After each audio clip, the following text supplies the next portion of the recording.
Hello, everybody. My name is Alan, and it's that time once again. Let's talk metal. I want to say right away, apologies if my voice is a little bit off. At the time I'm recording this, I've got a good dose of allergies.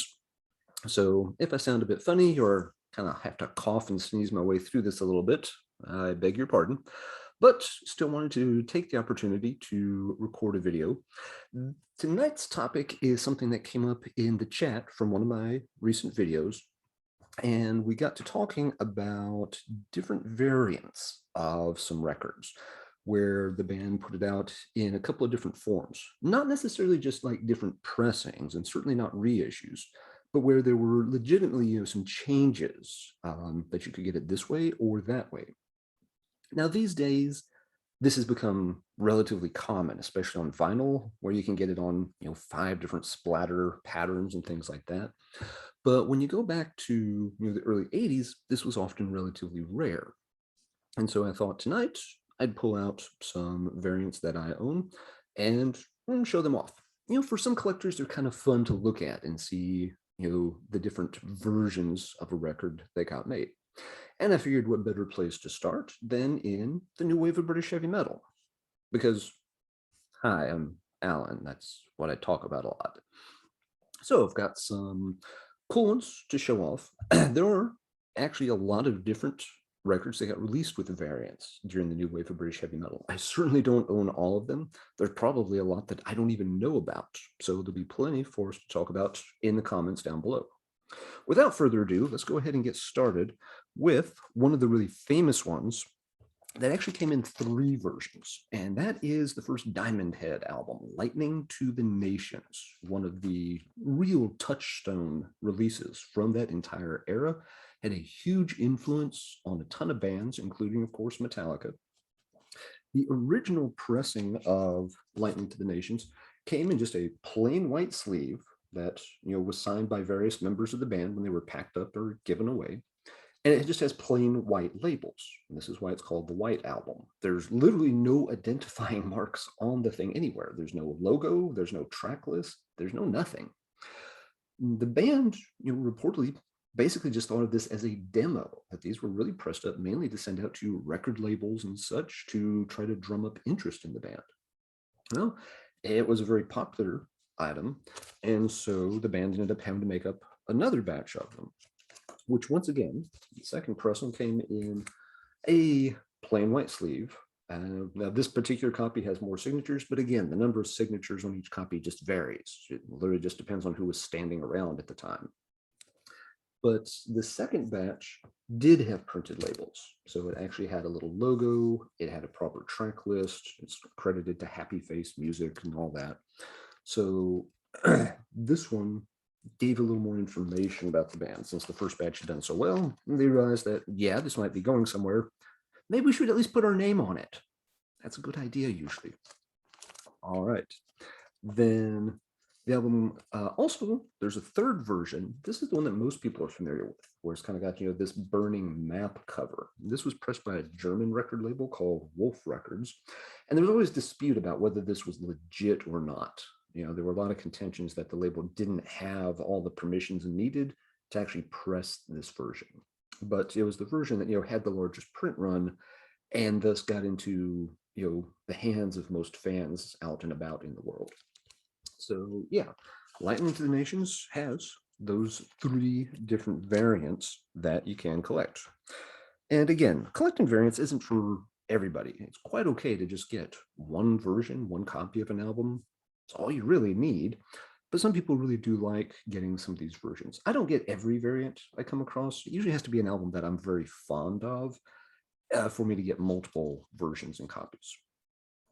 Okay, from Diamond Head, let's jump to a much more obscure new wave of British heavy metal band.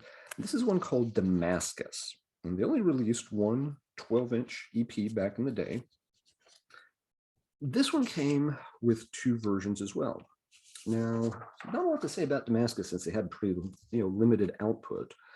They did, however, feature an outstanding vocalist. Had one of the best voices in the entire new wave of British heavy metal movement, in my opinion. The music trends a little more melodic, maybe a little more commercial leaning than a lot of fans would like. And so, yeah, it's not always considered one of the top collectibles or rarities from the genre, but I think several of the songs on it are actually quite good. And again, it's an amazing vocal performance. So it's known as the Open Up Your Eyes. And yeah, that there's some green. So yeah, one version of the record comes with this picture on the front of the EP. And on the back, it has, hey, it looks so good, we should put it on both sides of the cover. Yeah. So you can get it on both the front and the back. And then it also came with inserts. My particular copy has this insert, which shows you some pictures of the band with info about them. I've seen descriptions saying that it could come with up to 3 different inserts. I've never seen a copy with more than one insert, so I'm not sure what that's about. Maybe some copies had just some extra promo materials or things added later on. Maybe there are versions that really had 3 unique promos and I've just never seen it. So yeah, this is one version where you've got the exact same picture front and back, and then the band photo is included on the insert. Then there is a second pressing that has the band picture on one side like this. So you get the green, crazy face on one side, and you get those pictures from the insert that I just showed you on the back cover. And this copy did not come with any inserts. Now, I've seen numbers that each was printed up in about 500 copies, so there'd be 1,000 total. I've seen conflicting reports, however, about which was the first pressing and which was the second pressing. I've seen some references say that this was the first version, and in the second version, they just did this picture as an insert. I've seen other sources state it's the other way around, that this is the second pressing, and the first version had the picture on both sides. So not exactly sure which is correct. The EP did get the reissue treatment. I'm pretty sure it was a high roller release a few years ago. It has the same artwork, but it's color shifted to be red instead of green. I don't have that release. Perhaps the liner notes on that one clear it up and make it clear which version was the first and which version was the second pressing. So if anybody has that reissue and it clearly states which version is which, please leave a comment down below and let me know. I'd like to kind of clear that up. I have seen copies with at least one different insert that has a different band photo. And one caption I've seen about that stated that there was a lineup change. And so they wanted one of the inserts to have a picture showing the updated band lineup. So that may have been part of the reason for having 2 variants on the Damascus. And again, it's, a kind of semi-rare record. It used to be considered much harder to find back in the day, but there's a reasonable number of copies that have turned up over time. And it's not one that a lot of new wave of British heavy metal collectors rank very highly. I think the music's just a tad too melodic for some folks. But again, in my opinion, it's a really good one. A funny side note about that record too, there was actually a copy of it in my college's music library back in the early 1990s. I would go over there and dig around for stuff to listen to while studying at the library.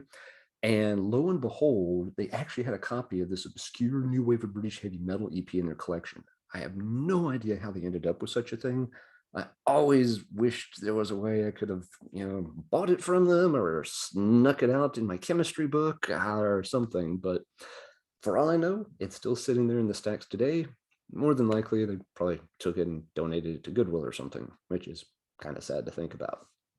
But let's move on to our next variant. This is another pretty well-known album, highly regarded. It's the first Holocaust album, the Nightcomers. And most folks will readily agree this is the best of their early material. The band had done several EPs, which are fairly good. They did a live album, nothing wrong with that. But by the time of their second album, they had kind of lost the plot. The second album was really boring, in my opinion. Didn't really go anywhere. Now, of course, this band sort of reinvented themselves later in the 1980s, got kind of more of a strange, esoteric sound on later releases. And so, yeah, they've had a cult following, but it's very, very different from their new wave of British heavy metal roots. So, yeah, the Nightcomers Very solid album, good pick for new wave of British heavy metal, and it has this kind of classic cover, with horsemen riding. There's 5 of them instead of 4, so yes, 5 band members instead of 4 horsemen of the apocalypse. Hey, you get the idea though. But anyway, for me at least, this version I found much later. It took me a long time to find this original, and this one, pull it out real quick.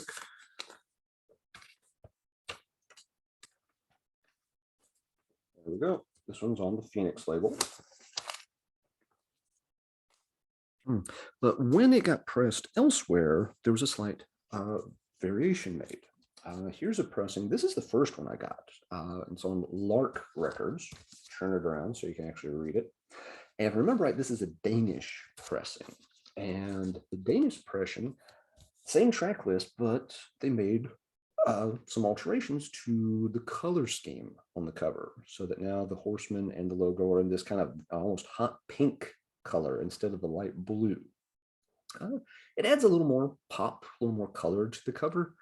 Not really sure which one I like best though. It's a little weird seeing it in the hot pink.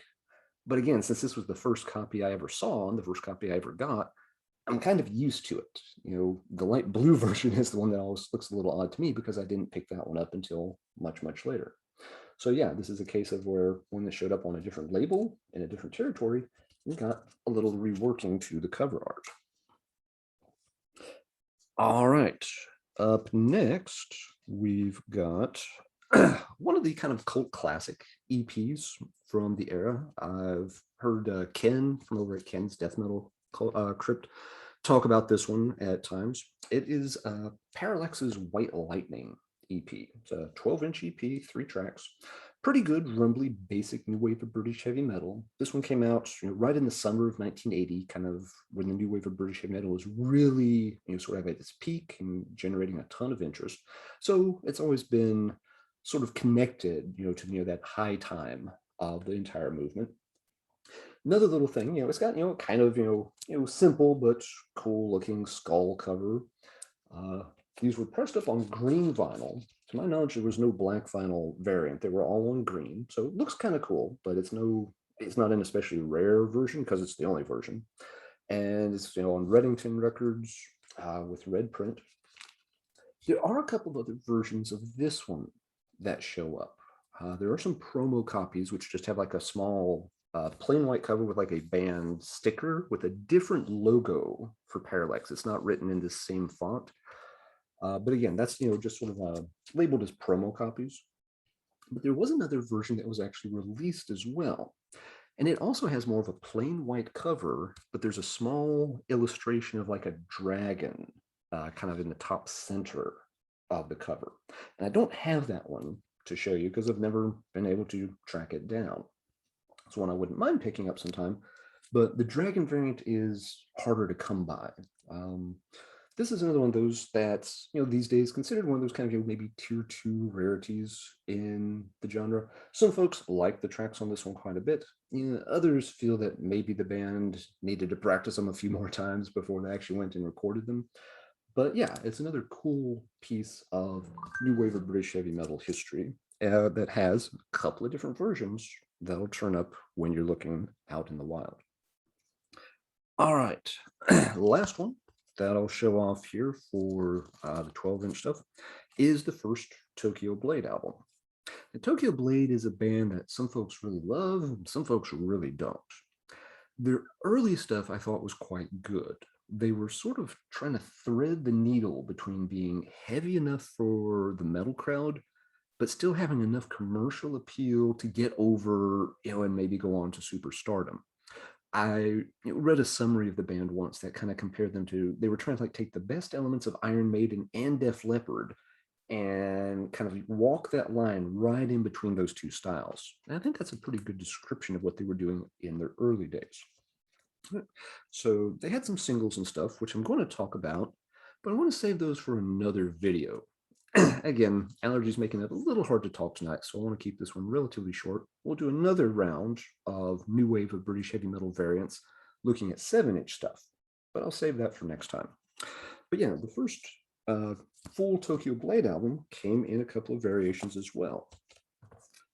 And this is another case where it got a slight reworking when it was released in different territories. So the album was originally put out as a self-titled album, pretty cool, eye-catching cover with the Japanese flag motif. And the back cover has, sort of a, predominantly red color scheme. It's put out on Power Station Records with a good band photo and all of that. Now, this one did get a US pressing on Combat. And so, but the Combat pressing had a few tweaks. For one thing, it was released under the name Midnight Rendezvous, rather than just being a self-titled release. And the Combat pressing, good old Combat, you can see they redid the color scheme on the back cover so that it's a predominantly black, same band picture, but they kind of redid the layout regarding the color scheme. There's also some slight differences to the track list. A couple of tracks were replaced on the Combat pressing compared to the original UK pressing. Tokyo Blade, turns out, has some other interesting variants when you get into their 7-inch catalog. But as I said, I think I want to save that for another time. This video is already a little over 15 minutes. I think that's a good amount for right now. So let's go ahead and talk metal in the comments down below. What are some of your favorite variants that you've popped up? It doesn't have to be just new wave or British heavy metal, but if they are, that's great. What are some that I haven't shown off? Again, I'm sure there's a bunch that I'm unaware of. Now, I have specifically not brought up any colored vinyl variants this time. I've done other videos on colored vinyl, and I'll do more in the future. So I'm trying to stick to things more that are related to changes in the cover rather than just having different colored vinyl pressings. But again, let me know what some of your favorites are, and we'll talk metal in the comments down below. All right, that's good for right now. I want to go take some more cough medicine. You're going to go keep banging your head.